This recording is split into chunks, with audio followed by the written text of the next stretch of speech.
आमची शाळा सरस्वती राबोडी. आमच्या शाळेमध्ये आता इतकी फी वाढवली, म्हणजे टोटल सगळीकडे CBSEच्या नावाखाली इतकी फीची जी वाढ करतायत ती आपल्या सर्वसामान्य लोकांना परवडत नाही आहे ना. आता जर तुम्ही डायरेक्ट 15 ते 20% जर तुम्ही एव्हरी इयर वाढवाल तर कशी, म्हणजे आपला पगार पण तेवढा वाढत नाही, कशी खिशाला म्हणजे आता जर तुम्ही सिंगल चाइल्डला एज्युकेशन देऊच शकत नाही असं झालं तर तुम्ही सिबलिंगचा कसा विचार करणार, असं झालं ना. त्यामुळे आता शाळेने आमचं काही ऐकलं नाही. त्याच्यामुळे आम्ही आमदार श्री संजय केळकरजी सरांकडे आमचं विनंती अर्ज घेऊन आलो होतात. त्यामुळे आम्हाला थोडीशी फी माफीमध्ये थोडंसं हे होईल, त्यांचा सपोर्ट होईल.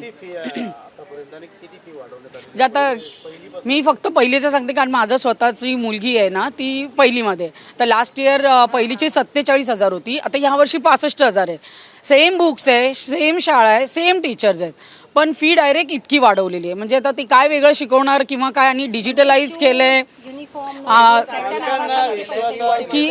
की आम्ही डिजिटल लायब्ररी केलेली आहे, डिजिटल बोर्ड लावले आहेत, आम्ही एक लिफ्ट लावणार आहे हँडिकॅपसाठी वगैरे. पण आता हे काय आम्ही पॅरेंट्स प्रपोजल घेऊन नाही गेलेलो आहे, हे त्यांचा फायनान्शियल बॅकग्राऊंड बघून त्यांनी ठरवलेलं असेल. पण त्याच्यासाठी आता तो आम्ही भुर्दंड का भरायचा, त्यासाठी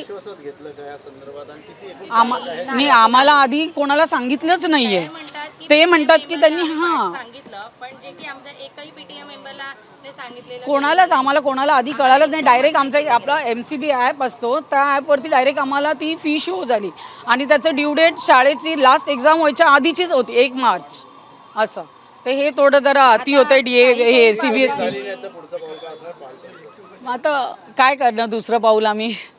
आता केळकर साहेबांशी एकदा मीटिंग होईल, त्याच्यानंतरच सगळं ठरेल ना. यांच्या केळकर साहेबांशीच बोलणं झालं, मग आता ते मीटिंग करतील पुढे, मग सगळं कसं होतंय मीटिंग.